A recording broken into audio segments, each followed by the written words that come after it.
planet's on fucking fire. What is up, everybody? I am Nikki, and thank you for watching Backyard Politics. So, Willamette Week came out with a new article.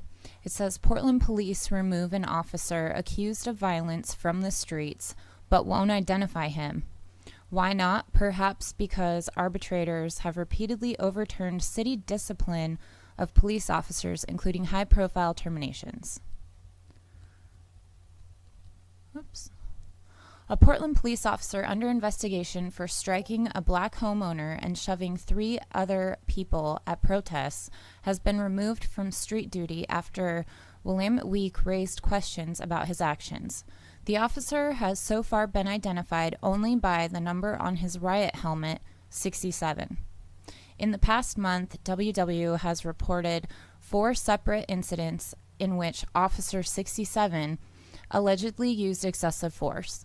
His actions have sent at least 3 people to the hospital, including Elijah Warren, who says Officer 67 struck him from behind September 5th as he complained to other officers about tear gas seeping into his southeast Portland home. On October 19th, Mayor Ted Wheeler's office confirmed to WW that Officer 67 was one of 5 officers removed from policing protests amid investigations into their conduct.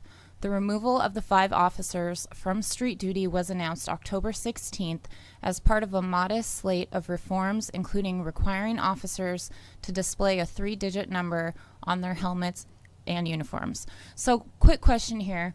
They were removed from policing protests amid investigations into their conduct. What are they doing right now? They weren't taken off the job.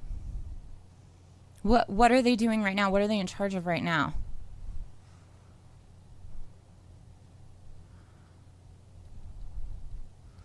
The secrecy surrounding the officer's identity is extraordinary, given that until May, all officers wore their names on their uniforms. But after nightly protests began in Portland following the killing of George Floyd, officers began taping over their name tags. The Bureau said officers were at risk of being doxxed, having their names, addresses, and their personal information shared on social media.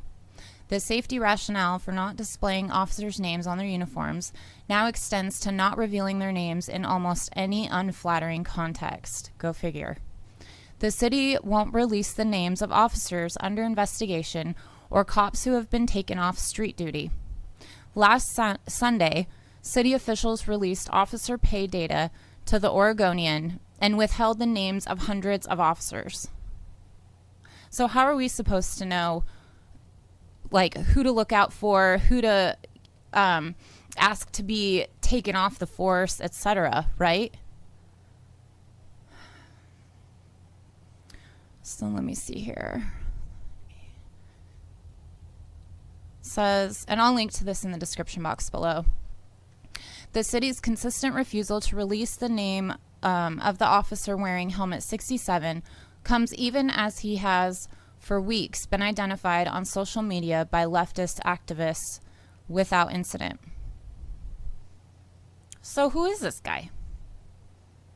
Right? Like, the title of this thing was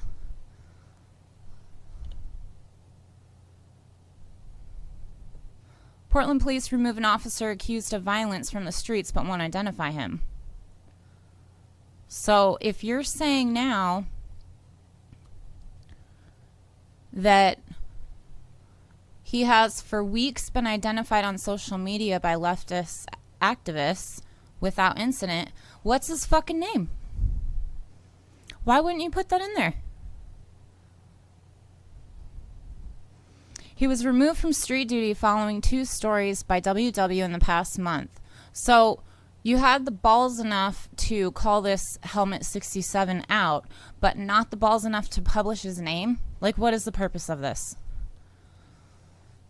In the second, 2 journalists and an activist described him assaulting them. One video shows him shoving a journalist to the ground, where she twisted her ankle and had to seek medical attention.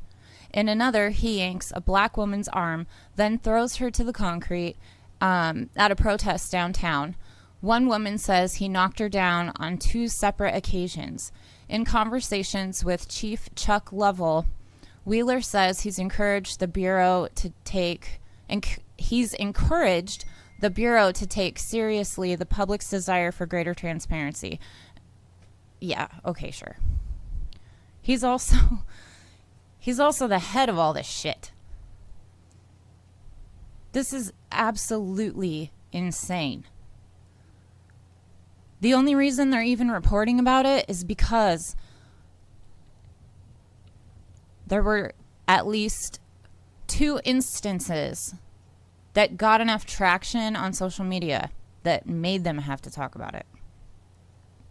So again, I ask, Willamette Week, why didn't you publish his fucking name if you knew who it was? You're saying that there's been no incident with doxing. Tell us who he is. This is why you come to YouTube for your news. Please subscribe to this channel because his name is Eric Kammerer. He's officer helmet number 67. If you were good at investigative journalism, this is from Garrison Davis on Twitter, you would have ways to prove beyond a shadow of a doubt that Officer 67 is Eric W. Kammerer, one of most violent people I've ever met. Back when he started in the PPB, he illegally broke into a house. And this guy links to these court documents of Kammerer and Wyoder, officers to the PPB, unlawfully and forcibly entered plaintiff's home to arrest a person who was visiting them. It goes on. There's more. I'll link to all of this in the description box below. But this is the latest coming out of Portland.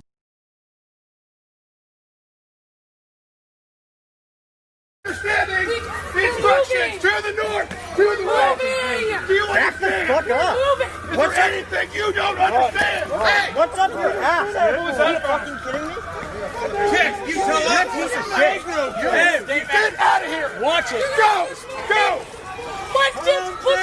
Move back, move back, move out of the way! Move out of the way! I'm not your fucking way. Let me do it, Jared. Get her. Keep going. Keep going. Good. And you can be damn sure that this Letitia Jensen and Willamette Week will not report the full story. Neither will KGW, ABC, NBC, any of that shit. Please be sure to like this video. It helps the algorithm. Share it on your social media. Hashtag it Backyard Politics so it's easier to find. Subscribe to this channel like I said before. All of it helps more people be able to see this. It helps my channel. It helps everybody get the actual news and what's going on because we can't rely on mainstream media. And if you want to become a supporter of the show financially, I have a Patreon at patreon.com/backyardpolitics. And I'm trying to raise enough money so that I can get rid of this TV and do some StreamYard instead. So upgrade a little bit. And then I'm also on Venmo trying to save money for gas masks for future protests. So hit me up if you can. And until next time, Medicare be with you.